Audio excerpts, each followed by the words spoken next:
ICR का rank card कब आएगा, आईसीआर काउंसलिंग एक बहुत इंपॉर्टेंट वीडियो। तो फाइनली आपका स्कोर कार्ड भी रिलीज हो चुका है आईसीआर पीजी और पीएचडी वाले कैंडिडेट्स का। तो अब उसके दिमाग में मतलब उसके बाद में आपके दिमाग में सबसे बड़ा डाउट ये कि आईसीआर का रैंक कार्ड कब आएगा, आईसीआर काउंसलिंग प्रोसेस कैसे होगा, कितना फी लगेगा। जितने भी डाउट है इस वीडियो के बाद में आपके सब कुछ क्लियर हो जाएगा। तो देखो अभी तक जो भी आपका काम था इस वेबसाइट से था, जो एनटीए का था, इसमें आपका एडमिट कार्ड आया, स्कोर कार्ड आया, तो उनको डाउनलोड करके रख लेना।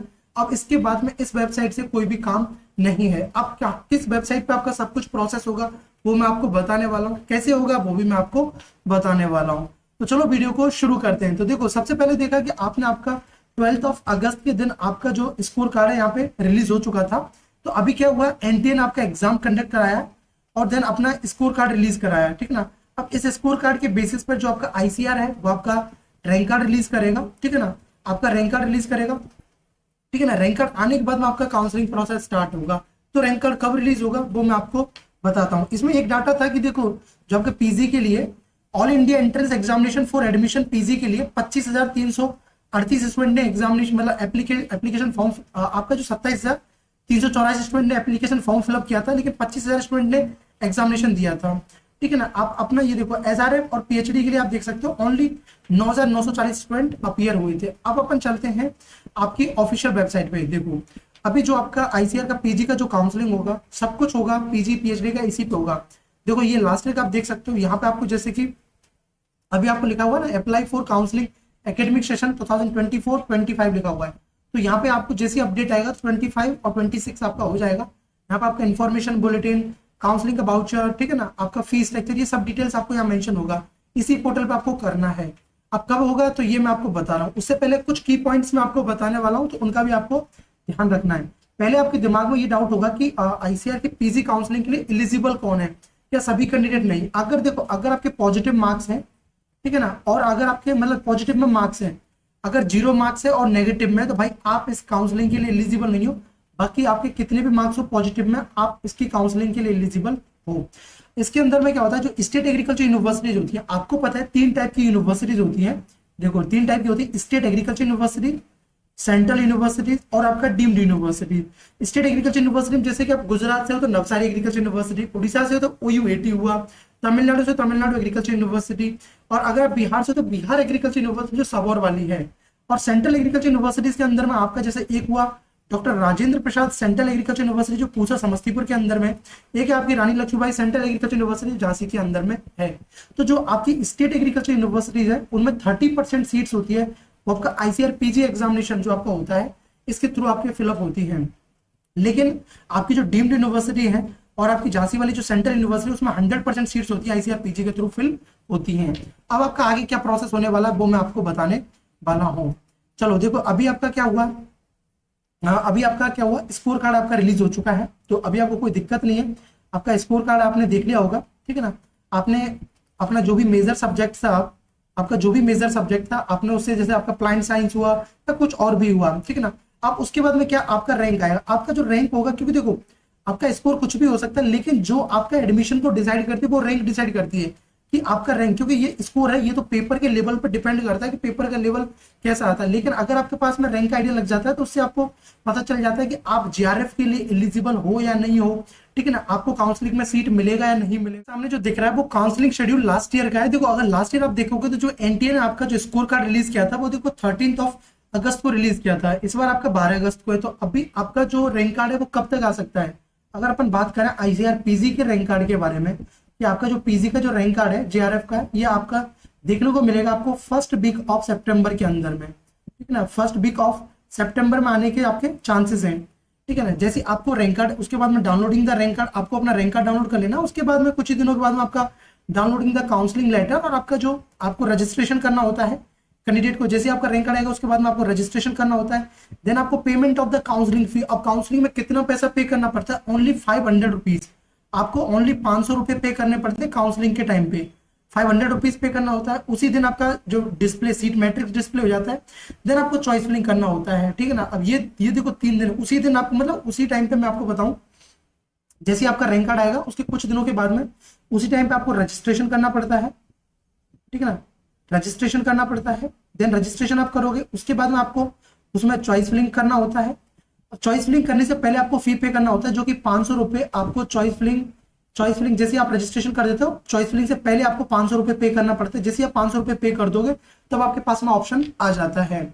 ऐसे करके आपका प्रोसेस होता है। अगर अब मैं आपको चीजों को समझाऊं अच्छे से, देखो इसी जगह पे आपको अच्छे से समझ आ जाएगा पूरा प्रोसेस। देखो आपको बिल्कुल घबराना नहीं है कि कैसे होगा, क्या प्रॉब्लम होगा, बिल्कुल मैं आपको हर एक चीज का स्टेप बाय स्टेप वीडियो बना के भी बता दूंगा। अगर वैसे भी आप फॉलो करोगे तो आप इजिली कर लोगे, कोई दिक्कत नहीं होगा। आपको क्या करना है, चैनल को सब्सक्राइब करके बने रहो, जो भी अपडेट आए उनको ध्यान से देखना, जब भी आएगा तो मैं आपको इन्फॉर्म करके बताऊंगा।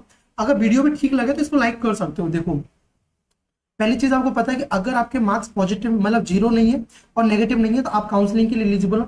जो आईसीआर का काउंसलिंग है 4 राउंड्स के अंदर में होता है, ठीक है ना। अब आपके बहुत सारे दिमाग में डाउट होंगे कि हर राउंड के अंदर में हमको बार बार चॉइस फिलिंग करना होता है कि नहीं। 4 राउंड्स के अंदर में होता है, जिसमें कि देखो फर्स्ट राउंड हुआ, second round, third round and आपका होता है फोर्थ राउंड।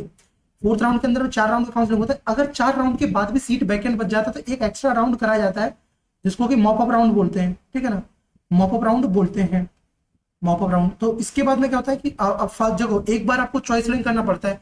इसलिए मैं आपको बोलूंगा कि जब भी चॉइस फिलिंग करो थोड़ा ध्यान से करना, क्योंकि 4 राउंड तक आप अपनी चॉइसेस को चेंज नहीं कर पाओगे। आपको चॉइस फिलिंग का मौका एक ही बार मिलेगा।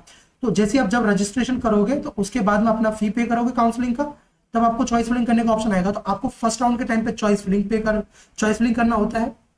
अब यही सेम आपको अगर फर्स्ट राउंड के अंदर मिल गया तो बहुत अच्छी बात है, नहीं मिला तो फिर सेकंड राउंड का अलॉटमेंट आएगा, फिर थर्ड का अलॉटमेंट आएगा, देन फोर्थ का अलॉटमेंट आएगा।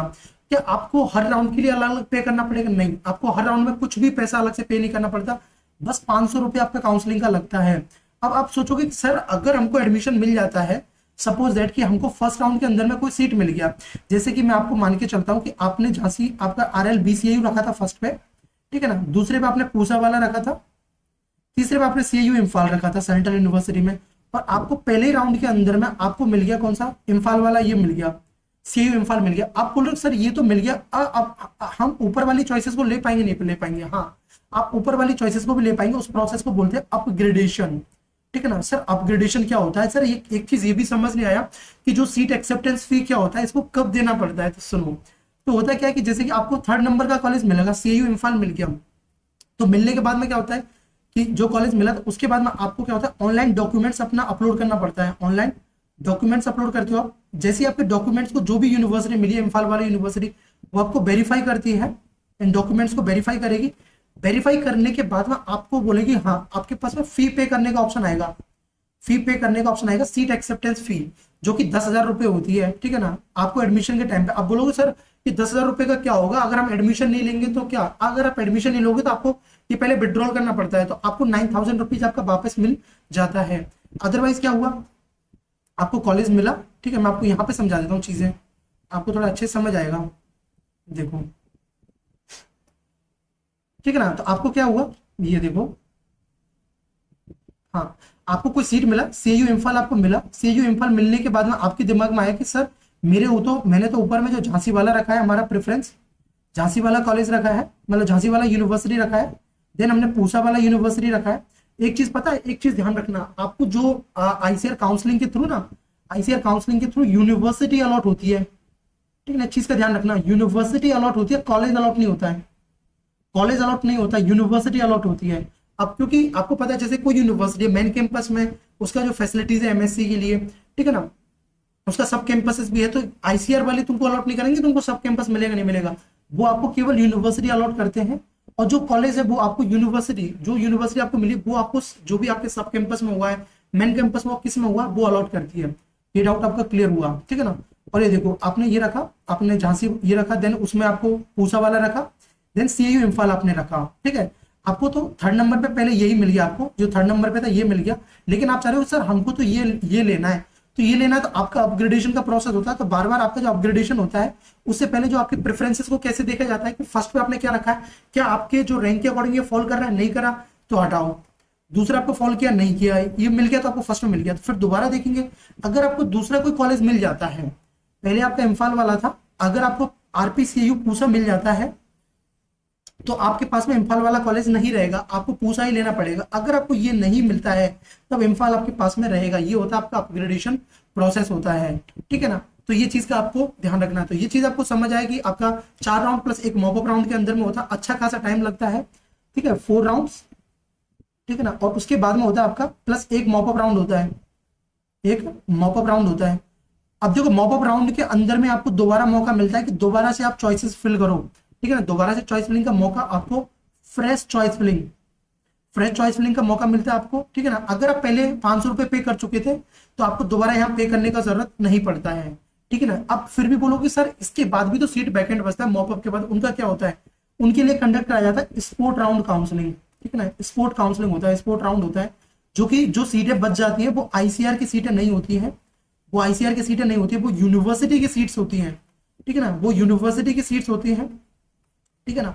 तो अब ये जैसे कि आपको मैं अपने वाली यूनिवर्सिटी थी जो doctor Rajendra Prasad central agriculture university, ये आरपीसी खुद का स्पोर्ट राउंड कराती है, ठीक है ना, जब इसमें सीट वैकेंट बच जाता है तो ये इसके बारे में प्रोसेस है। तो आपको करना क्या होगा मैं आपको बताऊं, तो पहले आपको रजिस्ट्रेशन करना होगा, रजिस्ट्रेशन आपको करना होगा, ठीक है ना। ये कब कब करना होगा, जब आपका रैंक कार्ड आएगा उसके बाद में, उसके बाद में आपको अपना जो काउंसलिंग फी है वो पे करना है, काउंसलिंग फी पे करना है जिसमें कि 500 रुपए, 500 रुपए पे करने के बाद में आपको चॉइस फिलिंग करना है, ठीक है ना, चॉइस फिलिंग करना है। अब आपके दिमाग में ये आएगा कि सर चॉइस फिलिंग करते टाइम हम कितने कॉलेजेस को रख सकते हैं, कितने यूनिवर्सिटी, भाई जितने के लिए आप एलिजिबल हो ना वो सब पुट कर सकते हो जितने भी, बट आपको ये चॉइस फिलिंग थोड़ा ध्यान से करना है। अगर आप फर्स्ट टाइम आए हो, आपको नहीं आइडिया कि सर हमको कैसे करना है, तो आप ये मेरा काउंसलिंग मेंटरशिप प्रोग्राम ज्वाइन कर सकते हो जिसका कि फी 999 रुपीज है। इसके अंदर मैं आपको लास्ट तक गाइड करूंगा कैसे आपको चॉइस फिलिंग करनी है आपकी रैंक के बेसिस पे, ठीक है ना, कौन कौन सी यूनिवर्सिटीज को पुट करना है आपको मैं प्रेफरेंस में बताऊंगा, आपको अरेंज करके कि हाँ इसको फर्स्ट नंबर देना है, इसको सेकंड नंबर, तो आपको सेम वैसे ही फिल कर देना है। आपको आगे फर्दर जो भी डाउट होंगे सबके लिए भी मैं आपको गाइड करूंगा। ज्वाइन करने के लिए क्या करना है, आपको ये जो स्कैनर दिख रहा है आपको इसको स्कैन करना है, स्कैन करने के बाद में आपको पे करके मुझे स्क्रीनशॉट सेंड करना है, मैं आपको अपने पर्सनल ग्रुप के अंदर में ऐड रखूंगा। आप कभी भी मेरे से कॉल पे, मैसेजेस पे मेरे से कांटेक्ट में, टच में रहकर आपका एडमिशन प्रोसेस को स्मूथ बना सकते हैं। ज्वाइन करने के लिए आपको जो ये नंबर है इस पर आप कॉन्टेक्ट कर लेना, बाकी आपको यहाँ पे भी दिख रहा है, ठीक है ना, मैं आपको पूरा हेल्प करूंगा इस चीज के अंदर में। तो ये आपको समझ आया। अब देखो मैं आपको अब लेके चलता हूँ दोबारा से उसी पे, तो आपको ये देखो आगे भी मैं आपको बता दूंगा क्या फीस स्ट्रक्चर के बारे में, ये आपको समझ आया, अपग्रेडेशन प्रोसेस समझ आया कि कैसे होता है। कोई कॉलेज अगर आपको मिला है, यूनिवर्सिटी मिला है, आप चाहते हो कि मुझे सर ये अपग्रेड करना है, तो आपको 10,000 रुपये पे करना पड़ता है। कब, जैसे डॉक्यूमेंट्स, तो डॉक्यूमेंट जैसे 10,000 रुपये आप पे कर दोगे तब आपके पास में 2 ऑप्शन आता है, या तो उसको एक्सेप्ट करो, ठीक है ना, ठीक है ना, या उसको अपग्रेड करो। तो आप अगर अपग्रेड कर दे तो फिर आपको चला जाता, आपको फिजिकली नहीं जाना पड़ता यूनिवर्सिटी के अंदर में। अदर आपने अगर कहीं स्टेट का काउंसलिंग कराओ तो वहां पे क्या होता है कि आपको अगर अपग्रेड भी करना है तो पहले जो कॉलेज मिला वहां पे रिपोर्ट करना होता है, बट यहाँ पे ऐसा नहीं है। तो देखो ऐसे करके आपको डायरेक्टली क्या होगा, यहाँ पे आपको दिख रहा है ना, ये देखो फिर फर्स्ट राउंड का ऐसे अलॉटमेंट आता है आपको, जैसे कि जब भी आएगा अलॉटमेंट आपका काउंसलिंग हो जाता है तो फिर आपको ऑनलाइन डॉक्यूमेंट्स अपलोड करना होता है। अगर कोई दिक्कत हो जाती है तो उसको देखो पहले वेरिफिकेशन यूनिवर्सिटी उनको वेरीफाई करती है, उसके बाद में आपको भी दोबारा मौका मिलता है कि रीसबमिट करने का, ठीक है ना। फिर आपको अपना देखो एंड ऑफ द, जैसे आपका डॉक्यूमेंट्स वेरिफिकेशन हो जाता है तब आपको अपना जो सीट एक्सेप्टेंस फी पे करना पड़ता है।